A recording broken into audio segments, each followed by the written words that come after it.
Hello, good morning, my good people that's watching this video. Hope you guys are having an amazing day. Welcome to the Charlotte Lab podcast, and today we're going to be talking about the Tyre Nichols case. My name is Zay. I'm a guest here for KB. So first off, I want to start off with a question who was Tyre Nichols? Like a little bit of a brief background. A brief background of Tyre Nichols. He was a 29-year-old black man. He worked for FedEx, and he had a 4-year-old son. He also loved photography and skateboarding, but when he had a son, he had to stop skateboarding because his son was more important. So he had to stop doing that.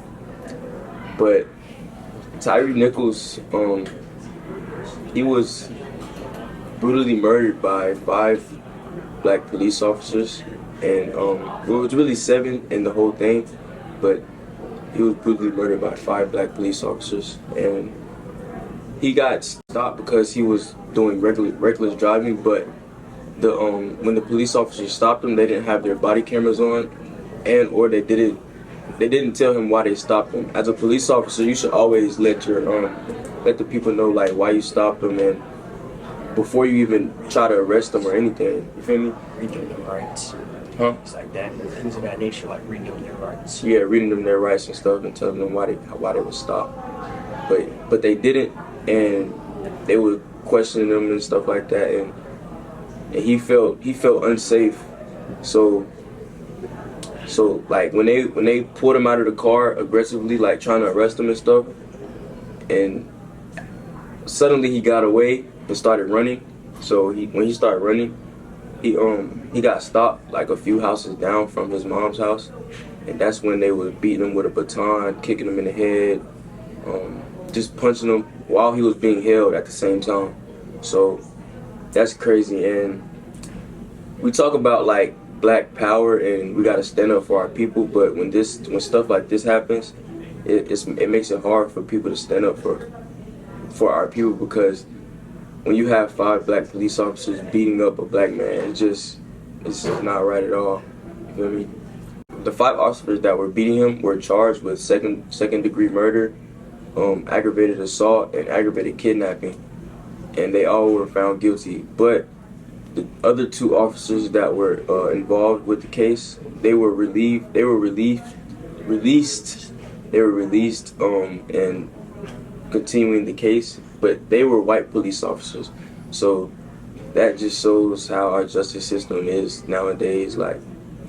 It's just racial. You know what I'm saying? Yeah. At first, I didn't know that, so I was gonna applaud that they're actually firing the police. But then you said that the 2 white police officers did not get fired. So that's how you can kind of see where that plays a part in racism and favoring different police officers because they're colored or they're not colored. So that's crazy. I didn't know that. That's crazy. Yeah. Did any of the police officers have to say anything? Have they spoken out about the situation? They most likely have. I didn't research that, but I'm pretty sure they have. They really don't have nothing to talk about because it's all on video and everything was filmed.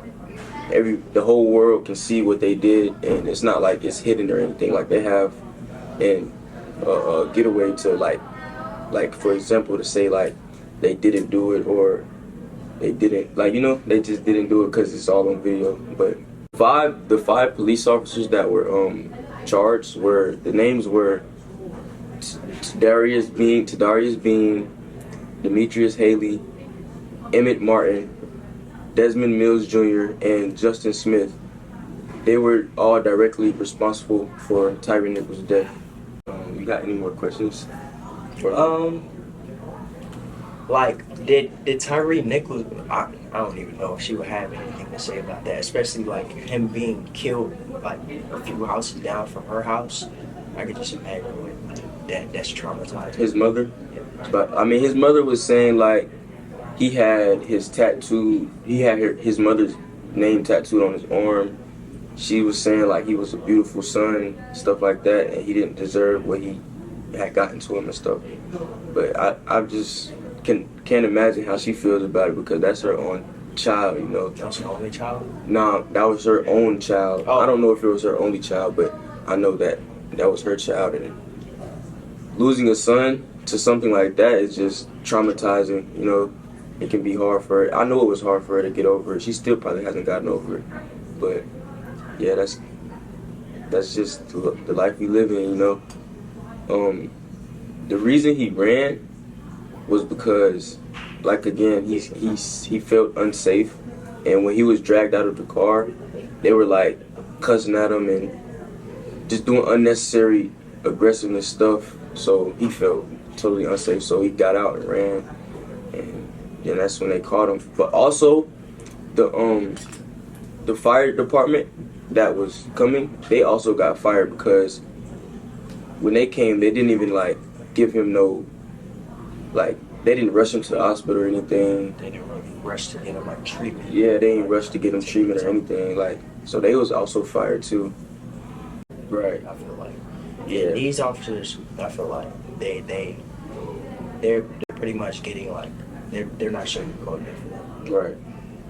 So I feel like it's definitely progression in that. So that's good. Yeah, but that's it for today's podcast. Next week we will talk about the South Carolina Charleston church shooting, and yeah.